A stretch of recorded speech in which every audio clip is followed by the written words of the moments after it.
Good afternoon, good evening, everybody. Welcome to today's event, which is titled A Virtual Showcase of the African Education Research Database. My name is Krista Sampson, and I work as the Research and Communications Officer here at ESSA, and I will be giving the opening remarks for today's event. So just some house rules. As always, please just make sure that your microphones are muted, and in the chat box, please just drop your name, your country, your organization, and just so that we can network in the chat box, we'll have a Q&A session towards the end. So if you have any questions or comments, you can drop it in the chat box. We'll also have a live demonstration of the African Education Research Database, as well as a panel discussion.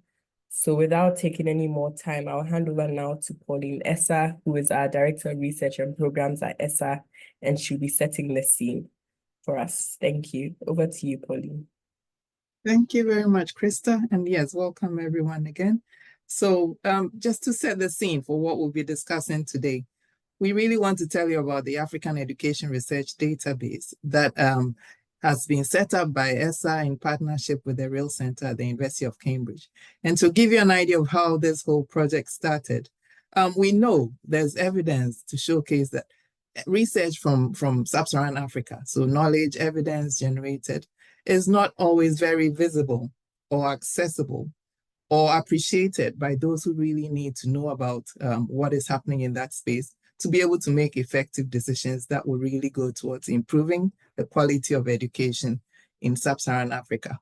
So obviously, where there's a problem, organizations like ESSA and Real Center are keen to find solutions to address these important challenges, just because it is key if we really want to advance, especially Sustainable Development Goal 4, which focuses on quality education. So in thinking about how to address this problem of lack of visibility and accessibility of education research from Africa, we talk to different academics in Africa as well as outside of Africa, because we believe research from Africa is not only useful for Africa, but also for the rest of the world in such decision-making. So we spoke to different experts, but also researchers in Africa, policymakers, and it was clear that what would be helpful would be to have a platform where you could access evidence from Sub-Saharan Africa to make it more readily available to all these education stakeholders. And so that is how we came about setting up the African Education Research Database. So work began on that in 2017, led by the University of Cambridge, and the database was then launched in 2018. So it's been around for a while, and it's a labor of love. We manually update this database regularly, usually once a year, to do a bulk upload of publications into the database. And as Krista mentioned, you'll have a chance to witness how this database is used once I finish giving this overview. But I should mention that it's important that we realize that the database, the collation of publications to upload to the database, done randomly. It is based on, it's been set in a context where we can actually focus on global priorities and targets. So for example, we consider when selecting the publications, the link to SDG 4, as I mentioned earlier, but also how these publications are rooted in important protocols, such as the Agenda 2063 from the Africa Union, and also the Continental Education Strategy for Africa. So we look at how these publications are linked to these important policy type documents. But also, in terms of the objectives of this database, really, we're thinking about how, by making the publications more visible, accessible, and appreciated, how that data can also help us identify gaps in education research. Where are there duplications, but where do we need to prioritize more research?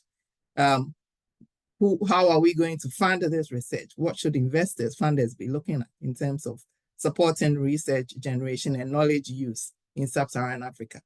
How do we also make sure that the data is being used to promote a community, to connect education researchers with policymakers and also with other education stakeholders, really to enable dialogue, and also debate and learning, so that the material, the information cataloged in this database has multiple uses, really to bring together all those involved in decision-making.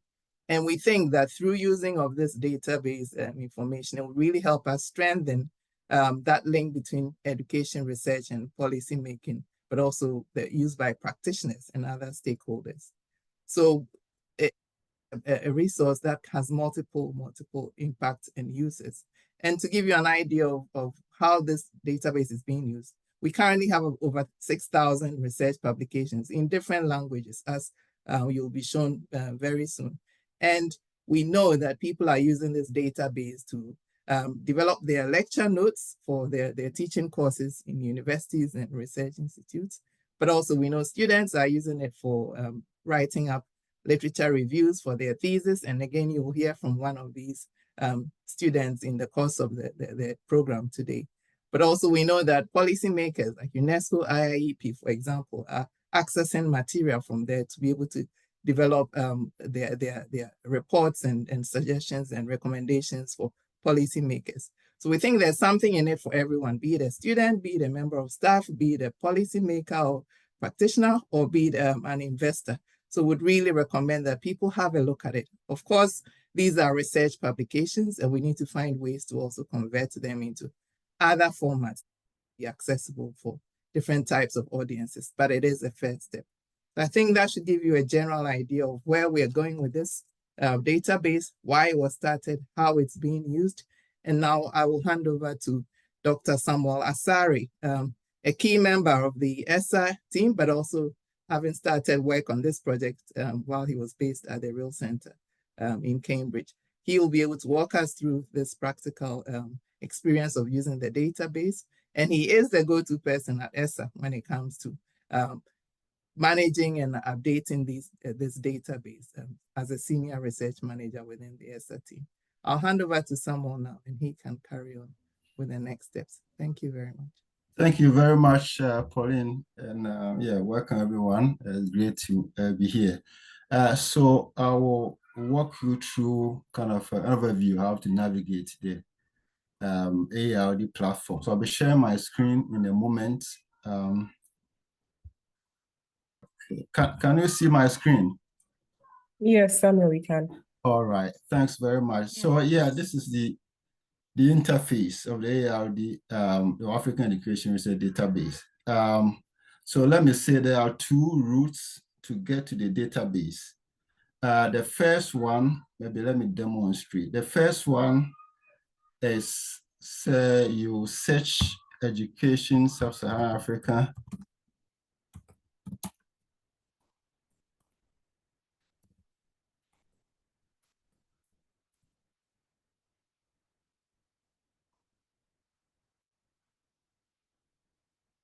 Yes, so you come to the Education South Africa homepage, and here you go to the resources, and under resources you will find African Education Research Database. And the other route is to search African Education Research Database. So in that case, you will not go through the ESSA homepage, but you go straight to the database. So here is the interface. And I would say my favorite, so this is the interface. My favorite kind of function is the access function. So we have the thematic areas. There are 8 themes: access to education, student learning and assessment. So if you're interested in any of these themes, you click on the themes and then you search and you find the relevant publications. But let me go to the access, because we know that I mean, if you come to the database and you are looking for publication, you are not able to download it, it's to be quite frustrating. So we have a function which allows you to download publications that are free. So you see any access, and we have open access. So if you click on open access, for example, and then you search, you will find 2,600 results, which means all these publications are free to download. And I mean, as Pauline mentioned, we have over 6,000 publications in all, but 2,600 are free.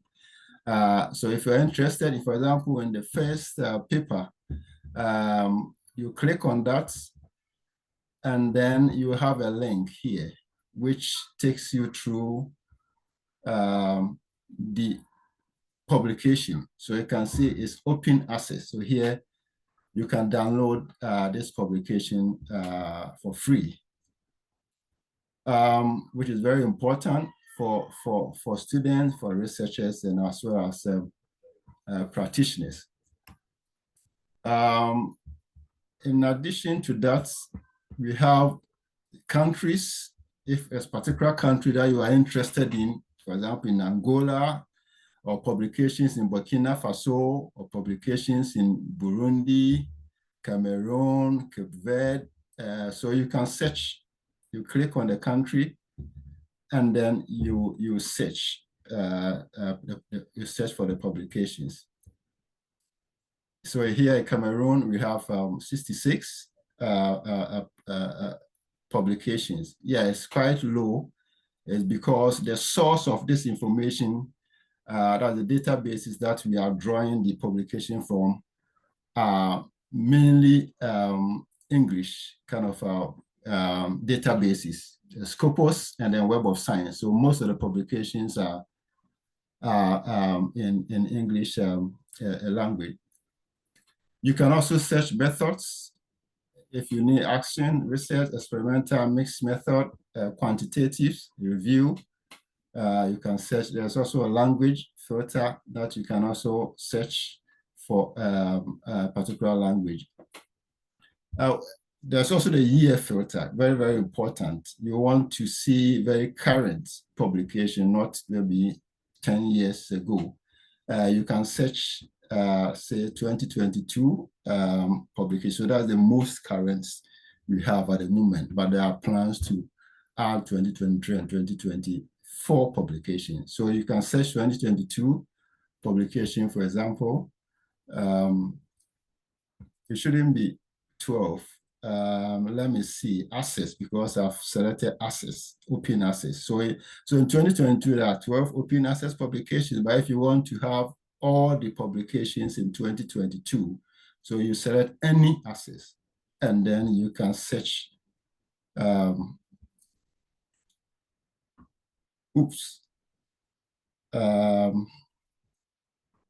all thematic areas. Oh, it's okay. And now see, because it's Cameroon. So we are seeing 12 results from Cameroon. So if you want to get all publications from the countries, you have to select all countries. And then you select any access, and you have 2022 publications. Let's try this again. Yeah, so you have over 1,000 publications from 2022. So that's the basic search. We have the advanced search as well.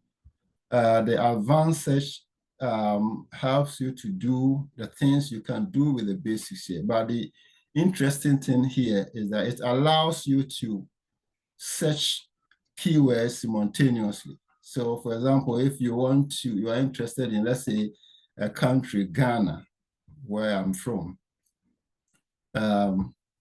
So we have Ghana, country Ghana. And then in Ghana, I'm interested in publications addressing teaching methods and learning outcomes. So how are teaching methods kind of influencing learning outcomes? So it allows, this advance allows you to do that complex search. So you come to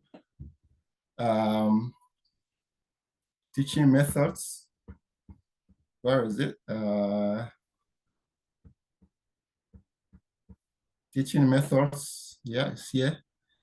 And then let's say learning outcomes. So we have over 120 keywords. So we have learning outcomes here.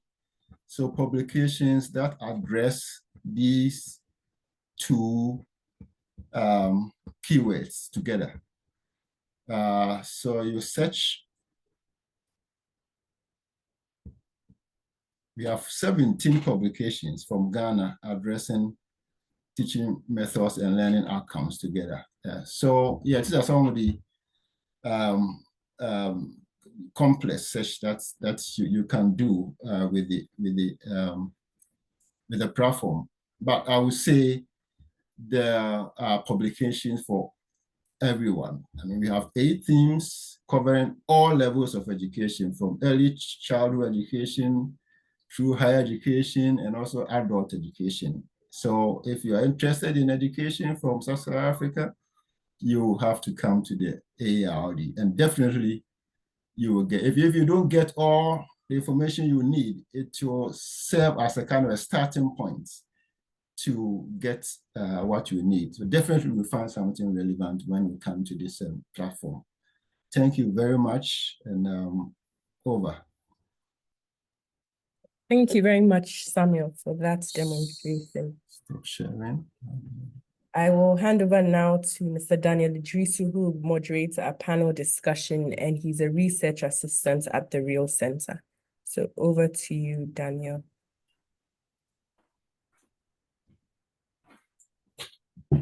Thank you, Samuel, and thank you, Krista and Pauline, for inspiring this and putting all these together. Thanks, Samuel, for the demonstration. Clearly, I've used this very well for my research and my studies as well when I was an MPhil student. So now we want to have a panel discussion among 3 very good people who would tell us how the AARD, how it started. Of course, Samuel will give us more knowledge about that, and then how it is growing over the years and the publications that are getting in there.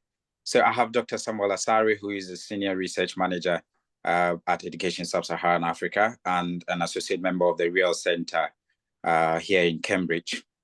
Samuel is interested in the field of student learning as well as higher education research in Africa. Dr. Eunice Williams is a research associate here at the Real Center, and she is a demographer and a public health researcher with over 10 years progressive experience in population and development-based policy analysis and research. And her interest particularly is around girls and women empowerment and demographic dividend paradigm in Africa.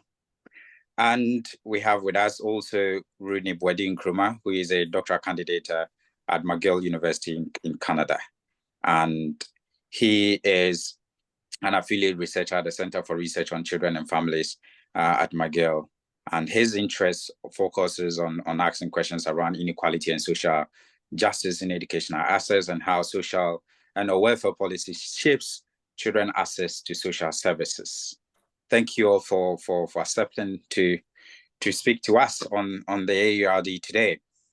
And I have a very basic question to ask Samuel in the meantime, before I bring the other panelists also into the picture. Samuel, I'll start with you. Can you please tell us how the African Education Research Database has evolved since its inception, particularly the volume and diversity of research that it features?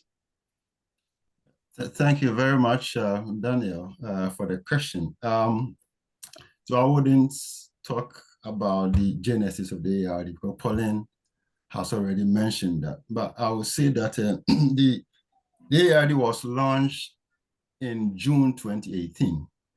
And I mean, at the time of the launch, my former colleague, Dr.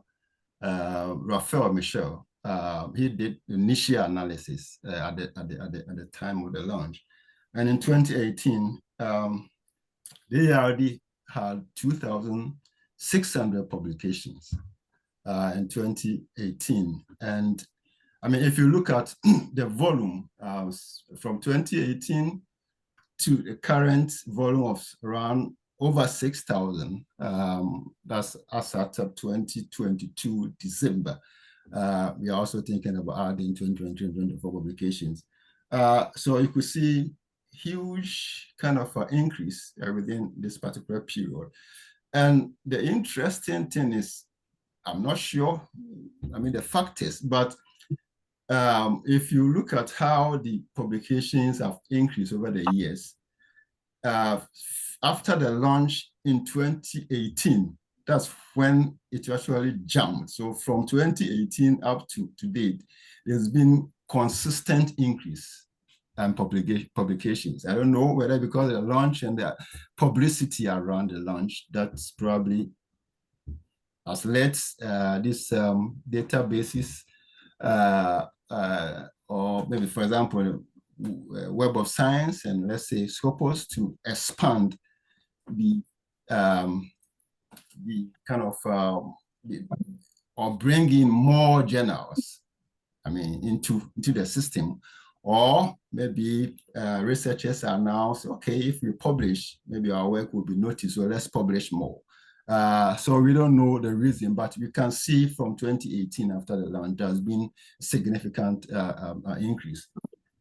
And if you look at the diversity, in terms of the countries, at the time of the launch, the top 5, we have Nigeria, of course, South Africa is not part for, I mean, very good reason, because the main aim of this project was to increase visibility. And we thought that South Africa researchers do not have that kind of problem. So we felt that we should channel the limited resources into areas where there's that problem. So we did not include South Africa. So if you look at the top 5, we have at the start, we have Nigeria, we have Ghana, we have Kenya there, we have Uganda, and we have, I think, Tanzania. But not much has changed because they still have 4 of these 5 countries currently still being at top 5, except Uganda, which is no more in the top 5, but we have Ethiopia, for example, as one of the top 5. But another interesting aspect is that there are, for example, Mauritius, small island country, but they are doing very well over the years. You could see a lot of publications coming from Mauritius. And in terms of the phase of education, let's say early childhood, primary, all the way to higher education, that hasn't changed. That still remain that higher education is the most research area, and then early childhood is the least research area. That hasn't changed. And also around gender, it's also been fairly the same. Around 25% of public researchers are females, and then 75 being males, except for early childhood education, where we've seen almost 50-50 over the period. And also, I would say language, yeah, going back to the source of the information, the Scopus and Web are mainly English. So we expect publication in English to dominate. So we are around 85% of publication being English. So that hasn't changed that much. So that's the first aspect, address the first aspect of your question. The other question point, is it around how? Yeah, so the next question I was going to ask you, in fact, is that what strategies are there to improve it and also to make sure that it becomes very useful and relevant for researchers and policymakers in Africa? All right. Yeah, thanks for that. I think we are doing a lot. I think there are a lot more we can do. For example, we need to keep updating the database. As I said, we have up to 2022. So there are plans to add 2023 and 2024 publications. So it will be current. And we need current evidence because all the time information changes. So it's very important that we get the most current information for policymakers to rely on. I think another thing we are doing, we want to do more, is also improving the functionality of the platform. For example, when we started, we didn't have a filter for a year, for example. So now we have the year, so you can search for a particular year of interest. We also have functionality for the open access. I mean, it's also a very new functionality we've added. I mean, based on learning from researchers who are using that. The other component is able to search keywords simultaneously. So previously, you could only search particular keyword, but at the moment you can set, as I demonstrated, you can search, let's say, teaching methods and learning outcomes together. So these are some of the improvements we are making. We've also trying to improve the aesthetics feature of the ARD. There's also issues around increasing publicity, and this event is one of the strategies to be able to make people aware of the ARD. And we are also trying to talk more about the ARD at conferences, especially in Africa, because in the previous, we have always presented outside South Africa. But I mean, if you want Africans to use, then we need to, I mean, present more. So that's something we are doing. Last year, we had the AROA, African Research University Alliance Conference in Lagos, for example. This year, we were in Tanzania, the ECD conference, where we had a panel. So these are some of the things we are doing to make people aware of the ARD. We are also looking at how we can use AI to speed up the process, because at the moment, everything is done manually and it requires laborious. So we want to explore the use of AI to speed up the process and also help us to expand the scope so we can bring more publications on the ARD. I mean, there's also efforts to do more analysis of publications in ARD and share as blocks or policy briefs. So for example, publication focusing on Ghana, we can have a synthesis and then policy brief and share with the government of Ghana or government of Kenya or government. So these are some of the things that we are also, I mean, looking at. There's also very recently how to widen the scope of publications in the ARD. So at the moment, all the publications are kind of in what we call high impact journals. I mean, Scopus and Web of Science will only index journals that has gone through their rigorous kind of process of ensuring they are of a certain quality. But we believe that African researchers publish in several outlets, and that may not get into this database. So we are looking at how we can widen the scope and bring other data or information to the ARD. So these are the things that we are doing at the moment. Right. Thank you so much, Samuel. It appears that there's a lot going on and you are quite busy with that, which we look forward to an AI integration into this that would fast track the processes. I'll come back to you, Samuel. But in the meantime, let me ask Dr. Williams. Eunice, I know you've worked quite a lot in the policy space in Africa. So with your experience and also now contributing to the ARD, how do you think that this can be in your view, be very useful for policy development in Africa? Daniel, thank you very much for that question. I think one of the issues in policy development is always having evidence to support that policy development. And many a times we hear that Africans do not conduct research, or and so you find most of the policies or even decisions are based on evidence from other regions or from the global north. And so having the ARD database provides evidence, collective evidence on education in Africa. And this is important when developing policies for African countries on education, because we have evidence that is by African researchers, that means by local researchers, and being local researchers, then they understand the local challenges. And then it's very easy to provide evidence that is relevant to addressing the local challenges that are faced by African countries. And I think that the other importance of this database It's also providing evidence on what research has been conducted in the region. And by providing this information, we are able to see where the gaps are.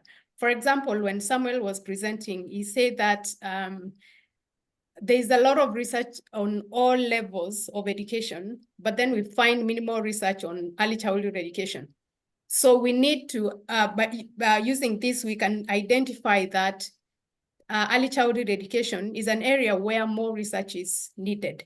So by collating all the research by African researchers in this database, we start seeing where gaps exist.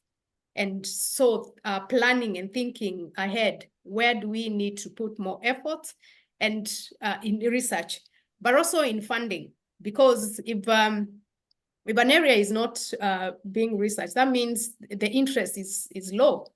And if the interest is low, that means also funding will also be low. So having all this evidence, and also from the research, you're able to tell the sort of research that is being conducted, who is conducting this research, and whether it's being funded or not. And so as policymakers, as researchers, as practitioners, then you're able to make decisions on where do we need, or even who do we need to go to, who are likely to fund that sort of research. So thinking of where the research gaps are, and also funding gaps, and who can be conducted to help either in conducting the research or even funding research. The other thing I'll say is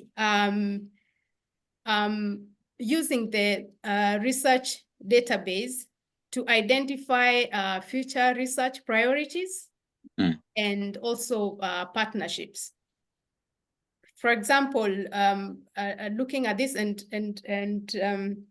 Samuel, when he was demonstrating the use of the database, he showed the different functionalities that you can see, and you can explore research from different countries. And then if you're planning for future or even partnerships, then you are able to identify who are the different either institutions or even researchers who are working on certain areas of interest. And then if you're planning for a partnership, then that will be a good place to identify who are the experts in this area that you can partner with, or you can approach then to conduct research in your area of relevance. And again, thinking of even resource mobilization and or funding particular streams of research. For example, if you're looking at the early childhood education, which is has very minimal research compared to the rest of the other levels of education, then it's also identifying who are the people or who are the organizations based on the research that is indexed in this database. Who are the organizations, who are the or funders who are mostly involved in this level of education. And so approaching them and deciding or approaching them for research on that level. So as a whole, I would say that it's a database that can really help you help in decisions on what evidence exists on education in the country, and what are the research gaps that exist where there's need for more research, and also identifying funders or even funding gaps. Another point I would like to add is when you are comparing lessons from different countries, I think this will be a good starting point where you can search for where research has been conducted in different countries. Maybe you're looking at an intervention in higher education, and you search it for research in different countries. You can identify where research has been implemented in different countries and how it's been implemented, and maybe learn lessons from the research, how it's being implemented in different countries to help even in making decisions, either implementing the same intervention in a different country, or even how to improve the intervention for a next phase or even a scale up. So I think I'll stop on that. Thank you. Right. Yes, thank you. Thank you so much. This is very useful. That is the policy bit of it. Now, let me speak to Rodney Nkrumah to hear from him. Rodney, if I would ask you, when did you get to know about the AERD, and when did you start using it, and how has this been part of your academic journey? Right, thank you very much for the question. So I actually got to know about the AERD when I started doing my comprehensive examination, which in the North American context is like the examination that actually qualifies you to start working on your dissertation. So in my department, that examination is pretty much a literature review, and I was interested in looking at issues of social inequality, social justice within educational context. So I started actually looking at, from a broader perspective, what do we know about educational access in Sub-Saharan Africa? What are the methods that have been used to, research on these themes, and then what are theories that people have leaned on? And so, whilst doing my, research, looking at databases that I could use, I think I came across a presentation which was done by Dr. Pauline Rose and Raphael Mitchell. And I think that was where I got to know about the ARED and eventually the establishment of the database. At the time, I think it was around August 2018 or so. And so that's how I came to know about it. And I think, so from then on, I started looking at it, and pretty much it was more or less, it gave me the structure of what I wanted to look at, because already I was looking at trying to dive deep into the evidence base. Where has research been done? What has research been saying? And this presentation had actually categorized the outline, on this. So I would say that it pretty gave me the structure, and I didn't know that something like that existed. So that was a blessing from that end. And moving on, through the research process, one of the key things that I think I got to know, or what the benefits I had from this was the direction of my research. I was more or less interested in educational access in general within the basic education angle, but then I didn't actually know where the direction should be. And I remember one of the emphasis, one of the least output areas in research had to do with issues of learning broadly within the Sub-Saharan African context. So less emphasis on learning access was something that struck me and directed me to kind of push more into issues of learning inequality, and especially in the Ghanaian context, look at how access to learning in the Ghanaian basic education system is like. And so that is, I think that's probably the very critical point where I would say I had the most benefit from just pushing me to the direction that, okay, there is lesser work on learning, so try to push into. And I think in the Ghanaian sense, it also helped much because we don't actually have the kind of, educational, we are not part of these educational assessments that you have in Francophone countries, and then the East Central and Southern and Central African, they have these kind of assessment programs that they do. And so this is where I think my journey began, or how AERD shaped my research process, if I have to put it. Yeah. Fantastic. That seems that you seem to become very synonymous to AERD now. Yeah. Very good. So and also, so having done this and having seen the benefit, what recommendations, if you have done any, to your friends or people or students and researchers generally, how do you recommend that they maximize the use of AERD to their benefit, especially PhD students and or research students? Yeah, I think this is, I mean, it's a good platform that exists, but then I think that people probably don't know about it. So for what I know, I think I've recommended it to a couple of friends that I also know that are working on educational related work.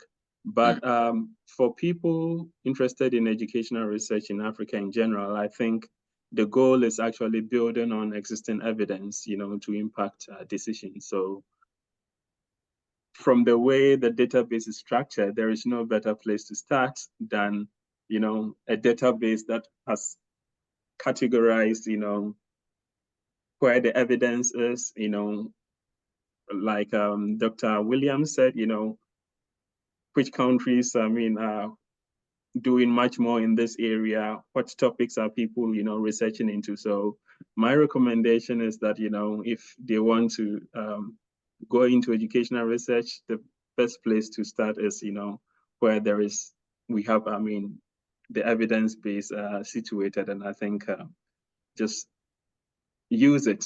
Probably that's what I would say. Yeah, if they know about it, then use it, because it offers a lot of benefits. Yeah. Fantastic. Thank you all three. But I would ask Krista, are there questions for the panelists in the comment section that you want to read out for them to respond? There's another one. Sorry, I didn't get the name for this person, but asking whether we can search by author. Yeah, we don't have that functionality. And searching by author, yeah, we can discuss about that. That would be really, I'm not sure. Maybe the questioner, if based on your expertise or background, you might have some knowledge that you want to share with us. If you've seen any database that you can do that and you want to share with us, so we can also learn from what others have done. If the questioner will be happy to share anything with us. While we wait for a response for that, there's another one by Maggie Kuchonde, and she's asking whether we have any plans to establish a database for practice, or is there one that's been already established so that both research and practice go hand in hand?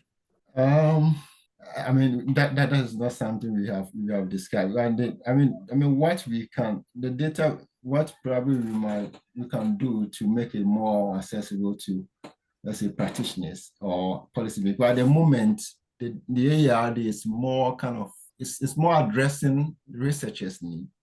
I mean, because when you go, they are all, I mean, research publications, and policy makers or practitioners probably want something succinct and to the point, and maybe, so yeah, at the moment we don't have that, but I mean, it's something that we can discuss if feasible. I mean, the AERD has a limitation, and as Pauline mentioned in the beginning, there is a very special kind of aim for it. And so we don't claim to be able to address all problems. So some of these issues we might not be able to address, but yeah, it's good that they are coming up, and we can also incorporate that in our thinking and see those that are feasible for us to do, but to say that we wouldn't be able to address everything. Okay. And then there's another one by Dr. Abdishaker Tara, who is asking whether there's a possibility to add more themes. I mean, in coming to the 8 themes, we had to go through a very rigorous process, speaking to experts, presenting at conferences for feedback and all, and we came to the 8 themes. But yeah, we are open for suggestions. So if yeah, there are additional themes that cannot be captured under the existing themes, we are happy to get that information and then see how we can incorporate. It's possible. I mean, the themes that the questioner is requesting, if they are happy to share with us, it's probably is already captured under a particular team. But it's something we can also consider and see as we improve the database. Thank you, Samuel. And then there's a comment on LinkedIn from Anthony Mombo, who is asking you to comment on research around education in emergencies. He says this will help us as we formulate proposals for funding towards education. It's quite a difficult one. I think maybe in the area I haven't looked for such research, but probably a keyword that might help is maybe conflicts. Maybe if you search probably maybe conflicts, you might get some information around that. Or probably maybe out of school children, or there's also a keyword on orphans, and those kind of keywords maybe you might be able to get. But in terms of children in emergency, we don't have specific keywords for that. But I mean, when you search maybe conflicts, probably you might be able to get something. Thank you. I think that's it. If anybody has any questions, you can just raise your hand.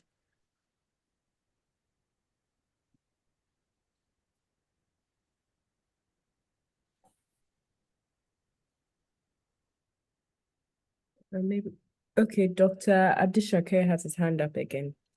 Yeah, it's just a really comment on you know, how delighted I am that I've joined this session, and also just to say really well done to everyone who's done this work. When I was doing my PhD about education in Somalia, I really struggled to find the relevant publications. Although there's so many free websites available through my university, but I think having a directory which you can just click and select the country, I've just been playing with it while I was listening, and it's really it's very, very helpful. Someone who wants to do research or study research or find out a particular issue about education in a country. I think this is something we should be very proud of, and thank you ever so much for putting this together. Thank you very much for that kind comments. Pauline. Yes, thank you again. I just wanted to check while we've got some people listening and asking us questions. I think we also have some questions for our audience. One of those is linked to the fact that there was a question about how are we finding out who is accessing the website and using it. It's a very important point. And we realize that although it's a free database and people can use it whenever, part of the challenge we have is tracking who is using it. We know which countries people are accessing it from and how often they are accessing, but we don't have the level of detail about individuals or institutions.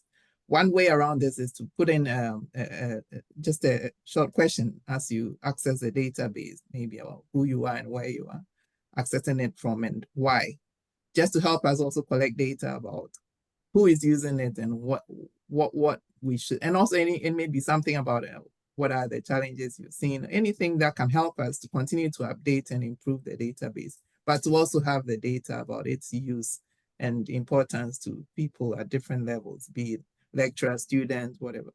So it'll be useful for us to know, is that something that people would be willing to complete a short questionnaire before you access the database so we can do more?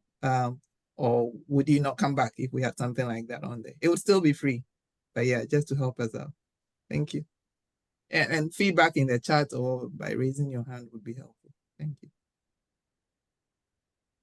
Thank you, Pauline. I see we have a hand up. You can go ahead. Hi, my name is Deirdre. I'm the information specialist with education.org. And this week actually was my first time actually searching your database. And I just want to compliment you on all the work you've done. It's fantastic to have a database that's specific to this work. I really like that your search interface has 3 languages. Which Swahili is one of the languages there, and I thought that was really interesting and that was fantastic. Sorry, just coming back to your question there about having data about who's searching your database. I think that's very interesting information to have to see, because I'm actually based in Italy. So I think it's interesting to know, where your database is being searched. And secondly, apologies, I arrived late to this because I was in another meeting, but I was just curious as to know how often you update your database.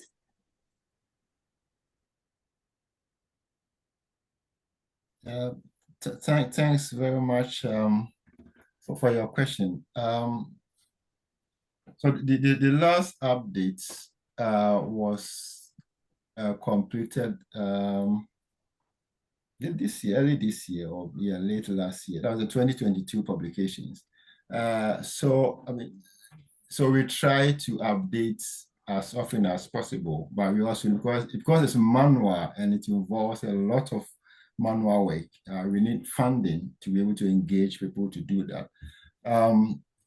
So another limitation is that the databases we use, let's say Scopus and Web of Science, they do not allow you to, let's say, search publication midway. So let's say 2023, for example. If you want to search 2023 publications, you need to search the whole year. So if you don't search the whole year and you say, let's say 6 months, the next time you go, you need to search the whole year again and remove duplicates. So you can't follow from the last search. So at the moment, we are discussing with funders to get money to be able to add 2023 and 2024 publications, but we are hoping to do that next year. That's the whole ability to do that next year. Thank you, Samuel.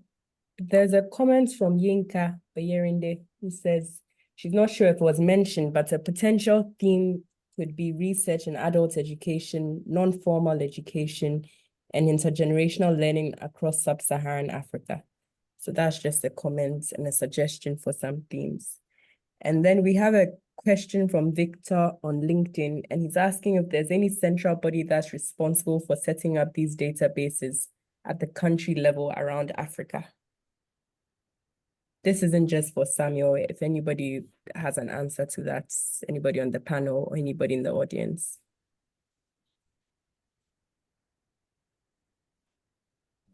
I'm not aware of any central body. I know specific countries have, for example, South Africa, a Department for Basic Education has a database of kind of research they have sponsored. So they have that database. Pauline mentioned Kenya Education Research Database, and then Ghana in the process of also establishing. So countries might have the individual databases, or maybe in the process of establishing one. But in terms of the regional body, or I'm not aware of that. But maybe some people might have knowledge of such body.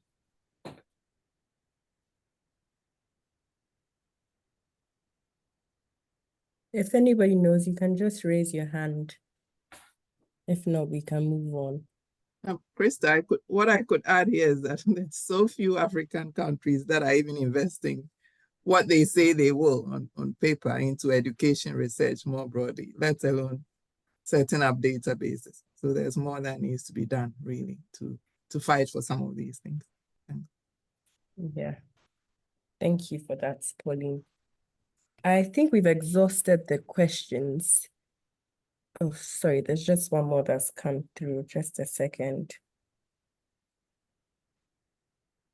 Apollinaire is asking why don't searching into a database such as ERIC, which is more specific to education. So I think why not search on a database such as that, which is more specific to education? I think maybe the question is implying what's maybe the extra advantage of using the AERD over a database such as ERIC.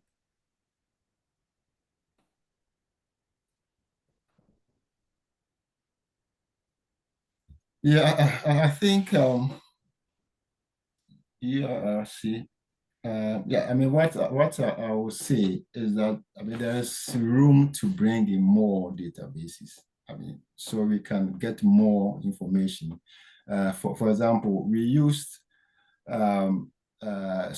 Scopus, because Scopus, in terms of social science and research, I mean, when you compare, it has the most in terms of volume of social science research. So that's why we use as a primary source, and then we added Web of Science. So when you search Scopus and Web of Science, you realize that there are most of the publications that Web of Science you identify in Web of Science will be captured in the Scopus. So there are always a very small amount that you need to add. Yeah, so yeah, we can have a look as we go along, and especially if we're able to leverage on AI. So the AI will be able to search across all multiple different types of databases, and that can pull a huge volume of publications, and we'll be able to also sort out duplicates and sort, I mean, some of these challenges. So yeah, that's a very good point to raise. But because we are using manual process, certainly we are a bit limited. Pauline. Thank you so much. I just wanted to add a point, just in case, as Krista said, in case the question was about why use ARD and not go straight to Eric or somewhere else. I mean, you responded from the other angle. But I think it's just to clarify or to confirm that with the ARD, one of the unique features is that we are highlighting research publications where at least one of the authors or co-authors is based in an African institution. So that is what really distinguishes the ARD. There's no other platform like that focuses on Africa-based African researchers and the work they have published in peer-reviewed international journals. So you will find lots of African research elsewhere. But the painstaking manual work we've done with the ARD is that we verified that the researchers whose publications we're highlighting are based in an African institution. And those who have been working on it will testify that sometimes we have to reject publications if at the time of publishing, the African researcher is no longer based in an African institute, because people move around. So we don't have every paper published by an African researcher. It's only if they've been linked to an African institution at the time of publishing, then we capture those. And that's part of that whole objective of raising the visibility and profile of Africa-based education researchers. So I hope that helps to clarify the uniqueness of the ARD. Thank you. Thank you, Pauline. Eunice, your hand was up. Did you have something to say? Well, Pauline has mentioned it. What she captured. The main objective of the ARD is to raise visibility of African researchers, and this is something that you don't find in all the other databases. You'll find that several databases on education, but then specific to African researchers. I think this is the only database that we have. And it's to really highlight the research that is being done by researchers, African researchers based in African institutions. For example, you'll find that there's a lot of research written by World Bank on on education, but then will not include this in this database because they don't meet the criteria that Samuel mentioned, that to highlight or to increase the visibility of Africans, the research that they are conducting based on the understanding of the challenges that the countries in Africa face. Thank you. Thank you very much, Eunice. I think we've exhausted the questions, but thank you so much for such an interactive Q&A. I'll hand over now to Ms. Aizo Kiputo, who's the head of communications at ESSA, and she will give us the closing remarks. Thank you. Thank you so much, Krista. That was lovely. So thank you once again, and we look forward to seeing you in future events. Thank you and have a great evening. Bye-bye. Thank you very much. Bye-bye, everybody.